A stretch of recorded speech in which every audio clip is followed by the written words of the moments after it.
waddanka Peru waa dalka saddexaad ee ugu weyn koonfurta Ameerika kadib Brazil iyo Argentina. Waxay ka kooban tahay muuqaalo kala duwan laga bilaabo buuraha iyo xeebaha ilaa saxaraha iyo kaymaha roobka. Dalkan waxa uu ku dhagan yahay ama uu xuduud leeyahay wadamada Bolivia, Brazil, Chile, Ecuador iyo Colombia.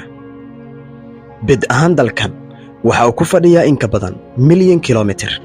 waana waddanka 20aad ee ugu dhulka weyn adduunka. Dadka intooda badan waxay ku nool yihiin xeebaha badweynta Pacifiga, halkaas oo ay ku taalo caasimadda Lima.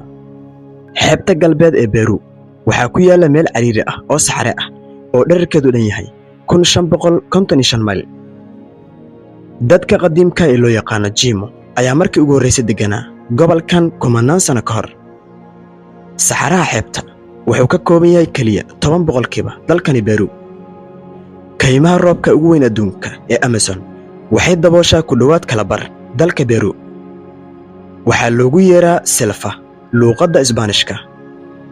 Kaymahan weyn oo sidoo kale daboola kala bar dalka Brazil ayaa hoy u ah dhir iyo xayawaano aan ku noolayn meel kale oo adduunka ka mid ah. Saynisyahanada qaar ayaa qaba in xitaa laga yaabo inay jiraan qabiilo Hindi ah oo aan weligood arag dunida ka baxsan kaymahan Amazon. Dhanka kale, buuraha labaad ee ugu sarreeya adduunka ayaa mara waddankani Peru. Meelaha ugu sarreeya ee loo yaqaano Andes waa kuwa aad u dhaadheer. Waxay ka soo bilaabmaan dhanka waqooyi ilaa koonfurta waddanka, waxaana laga arki karaa xeebaha Peru in ka baxsan 50 mayl. buurta ugu dheer waxaa lagu magacaabaa Hoscaran, waxaana dhererkeedu dhan yahay 6768 mitir. dhanka dadka iyo dhaqanka, dadka Peru waa isku dhafka dhaqamo badan oo kala duwan. waxay isugu jiraan Hindida, Isbaanishka iyo Yurubiyaanka kale, faraca adoonsiga Afrika iyo Aasiyaanka. bulshada dalkan waa 34 milyan oo qof, waana waddanka 45aad ee ugu dadka badan adduunka. ilaa waqti dhow dadka intooda badani waxay ku noolaayeen baadiyaha, laakiin hadda in ka badan 70% ayaa ku nool magaalooyinka. inta badan dadka waddanka Peru waxay aaminsan yihiin diinta Katoliga ee gumaystihii Isbaanish ku soo bandhigay. dadka muslimiinta ah ayaa dalkan ka ah wax ka yar 1%. luuqadaha looga hadlo dalkan waxaa ugu caansan luuqadda Isbaanishka, waana luuqadda rasmiga ee dalka.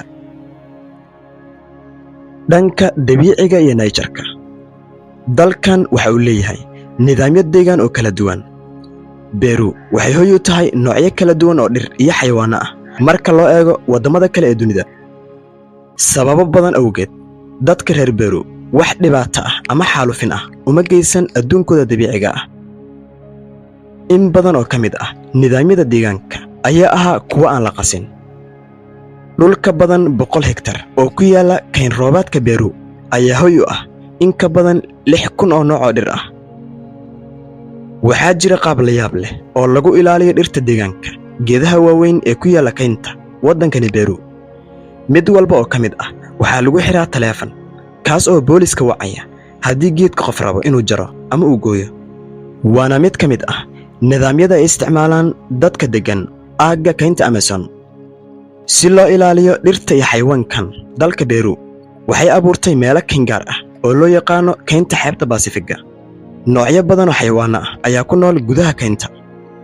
webiyaasha dalkani Peru hadda waxay nafaqeeyaan tiro badan oo kalluun yaryar ah, kuwaas oo iyana taageera dad badan oo quuta kalluunka iyo shimbiraha waaweyn ee badda. buuraha dalkani Peru waxay taageeraan noocyo gaar ah oo caws ah iyo dhir ah, kuwaas oo cunto siiya naasleyda sida xayawaanada elmas, albacas iyo facanas. dhanka dawladda iyo dhaqaalaha, Peru waa jamhuuriyad dastuuri ah oo leh madaxweyne, leh shirweyne iyo maxkamad sare. dadka Peru waxaa looga baahan yahay inay codeeyaan sharciga ama dastuurka dalka. madaxweynayaasha ayaa xilka haya muddo 5 sano ah, waxaana la dooran karaa 2 jeer oo xiriir ah. dalka Peru wuxuu ka mid yahay dalalka ugu qanisan adduunka marka loo eego khayraadka dabiiciga ah sida dahabka, qalinka, nuxaasta, rasaasta iyo birta, kuwaasoo laga heli karo dalka oo dhan. dhaqaale ahaan dalkan waxa uu ku jiraa kaalinta 51 ee dhaqaalaha dunida. qiyaastii waa 242 bilyan dhaqaalaha dalkan marka loo fiiriyo lacagta dollarka. waxaa jira kayd shidaal iyo gaas dabiici ah. si kastaba ha noqotee, shaqooyinka halkan ka jiro aad ay u adkaan kartaa in la helo. Peru ayaa weli ka mid ah dalalka ugu saboolsan adduunka dhanka shaqada. taariikh ahaan Peru waa waddan aad u da'weyn. dadkii ugu horreeyay ayaa halkan yimid qiyaastii 15,000 sano ka hor. bulshooyinkan ayaa ka soo ifbaxay xeebta galbeed in ka badan 5,000 sano, waxayna bilaabeen inay ku fidaan gudaha dalka.